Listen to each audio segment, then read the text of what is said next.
Selamat sore. Kami di sini akan memaparkan mengenai hasil diskusi kami dalam tahap ruang kolaborasi mengenai teori dan motivasi belajar. Baik, akan dimulai dari mengenai teori-teori belajar akan dijelaskan oleh Mbak Rahimah.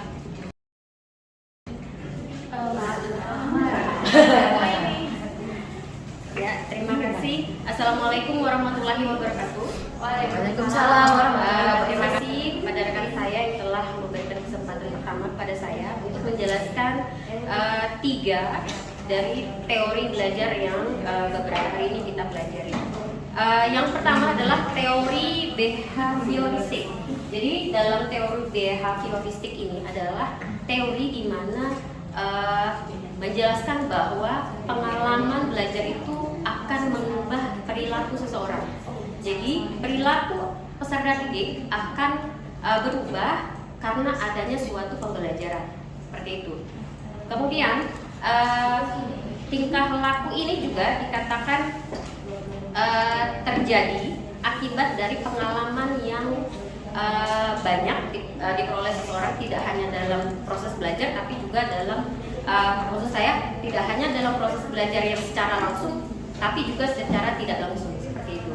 Kemudian dalam aliran teori behavioristik ini dia lebih mengedepankan terbentuknya perilaku yang dihasilkan dari proses belajar. Kemudian hasil stimulus dan respon dari penerapan teori tidak dapat diamati dan tidak dapat diukur dalam teori behavioristik. Kemudian dalam yang kedua adalah teori kognitif. Jadi menurut teori ini dia lebih fokus kepada perubahan perilaku dari hasil pengamatan secara langsung. Jadi dia menggunakan lingkungannya sebagai media untuk belajar sehingga menghasilkan suatu perubahan tingkah laku. Contoh penerapannya kalau di dalam kelas adalah guru itu lebih berfokus kepada proses berpikir siswa. Jadi bagaimana guru itu mampu merangsang, mampu memberikan tanggapan dari stimulus yang diberikan oleh guru. Kemudian guru juga memberikan strategi yang sesuai kognitif siswa. Jadi pertanyaan ataupun stimulus itu harus berdasarkan pada kemampuan berpikir dari siswa seperti itu. Kemudian yang ketiga adalah teori konstruktivisme, di mana teori ini lebih mengedepankan pada kemandirian dan inisiatif peserta didik. Kalaupun di dalam penerapannya di dalam kelas adalah guru memberikan lebih banyak motivasi. Jadi siswa itu dituntut untuk belajar secara mandiri. Guru hanya sebagai motivator, pendorong, ya seperti dalam kalau kita kaitkan di dalam pandangan Hajar Dewantara ada dalam 3 konsep beliau seperti itu.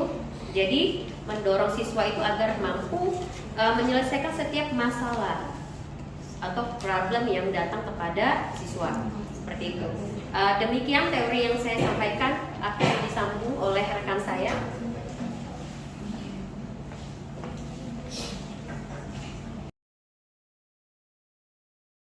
Ya, terima kasih atas kesempatannya. Saya akan sharing hasil diskusi kami tentang berikan penjelasan model-model pembelajaran apa saja yang terbentuk berdasarkan prinsip konstruktivisme. Nah, berangkat dari teori konstruktivisme itu sendiri adalah seseorang belajar melalui pengalaman.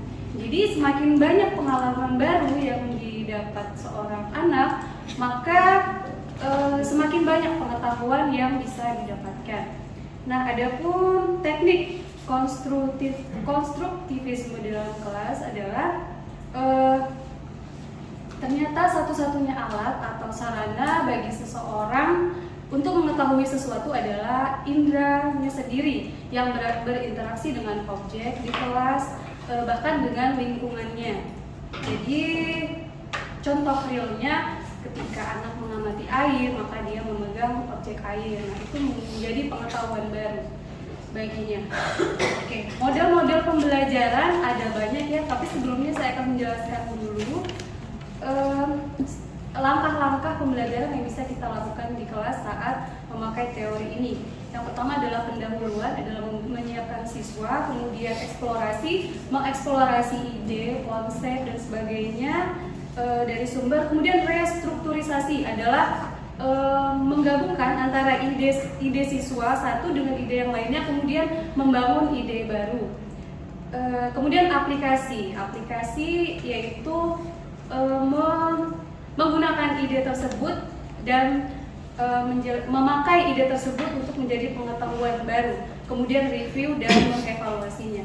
Nah, model-model pembelajaran sudah seperti di-sharing dengan kelompok-kelompok sebelumnya, yaitu ada discovery learning, cooperative learning, inquiry, jigsaw, kemudian cooperative scripting dan model investigasi kelompok. Nah, semua ini adalah model-model, sebenarnya satu prinsip bahwa pembelajaran cooperative learning ya. Jadi siswa diarahkan bekerja secara berkelompok atau berpasangan untuk membahas konsep atau kasus untuk mendapatkan pengetahuan.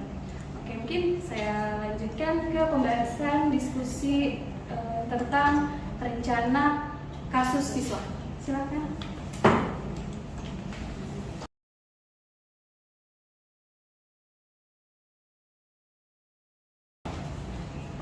Baik, saya lanjutkan untuk nomor 3. Di sini kita dari hasil grup diskusi kami, kita diminta untuk meningkatkan aksi nyata sebagai seorang guru untuk meningkatkan motivasi siswa. Yang pertama, kita bisa sama-sama melihat siswa pertama, Tania, 7 tahun. Berarti pada tahap ini, siswa ini masih duduk di bangku SD. Dan kasusnya adalah memiliki kemampuan rendah dan keinginan rendah untuk sukses. Nah, untuk di jenjang SD berarti kita di sini perlu pertama sekali untuk melakukan komunikasi yang baik dengan siswanya terlebih dahulu. Bagaimana supaya siswa itu merasa kita orang yang dapat dipercaya, kita merasa nyaman. Artinya di sana kedekatan emosional antara kita dengan siswa harus terjaga.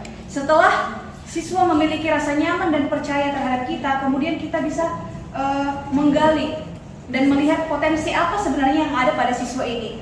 Misalnya, apakah dia memiliki kecerdasan dalam bidang pelajaran tertentu, dan kemudian hal inilah yang kita gali supaya menjadi sebuah motivasi. Kemudian ketika kita sudah mengenali kompetensi ataupun potensi yang ada pada siswa ini, kemudian kita memberikan pengakuan terhadap apa yang dia punya. Setelah kita memberikan pengakuan, dia akan merasa, wah, ternyata aku punya sesuatu yang bisa aku lakukan sama seperti teman-temanku.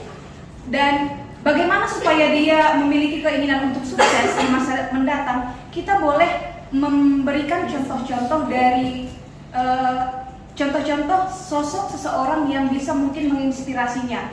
Ketika misalnya dia anak ini aktif, ketika anak ini misalnya cenderung mampu dalam pelajaran, misalnya dalam IPA, kemudian kita bisa mengarahkan, oh nanti kalau kita belajar IPA bisa loh nanti kamu jadi dokter, tahu nggak dokter yang ini. Jadi kita bisa memberikan contoh tokoh-tokoh orang sukses yang bisa menginspirasi, karena cenderung anak-anak itu bisa terbangun motivasinya ketika melihat sosok seseorang yang bisa dia anggap tokoh yang bisa menjadi idola ataupun inspirasi bagi mereka, begitu. Kemudian kasus kedua, Samuel, 10 tahun. Untuk ukuran usia 10 tahun berarti anak ini tetap masih duduk di bangku SD, begitu ya. Dan masalahnya adalah menjaga harga diri menjaga harga diri untuk tetap di tempat yang tinggi dan takut akan kegagalan, begitu ya. Nah, yang kami melihat bahwa Samuel ini memiliki motivasi humanistik. Kalau kita hubungkan dengan jenis-jenis motivasi belajar, di mana Samuel ini sepertinya dia memiliki pengendalian pengendalian diri atas capaiannya. Artinya di sana berarti Samuel ini yang perlu kita berikan adalah motivasi supaya kegagalan itu adalah hal yang wajar dan itu adalah manusiawi. Kemudian Sandra, 13 tahun, anak ini merasa remeh terhadap keterampilan teman-temannya yang lain. Berarti di sini yang bermasalah adalah dari perspektif sosial. Di sini kita harus memberikan ruang kepada anak untuk bisa berkomunikasi dengan teman-teman di kelasnya supaya tercipta rasa bahwa berteman itu penting dan memiliki kepercayaan teman dan mempercayai orang lain itu penting. Kemudian Robert, 16 tahun, memiliki sedikit minat untuk belajar dan tinggal bersama bibi dan orang tuanya tidak bisa dihubungi. Artinya di sini adalah Samuel ini butuh kita butuh membuat pendekatan emosional terlebih dahulu dengan Samuel ini. Supaya sama kasusnya dengan Tania, supaya dia memiliki rasa percaya diri, rasa memiliki pengakuan atas apa yang dia miliki. Kemudian untuk membangun minatnya, kita mengajarkan bahwa pentingnya sekolah itu. Dan juga kita bisa mungkin dengan cara memberikan reward tentang apa yang dia punya. Dan harapannya hal ini bisa menjadi sebuah motivasi yang membangun motivasi belajar siswa di masa depan. Demikian dari kami, terima kasih.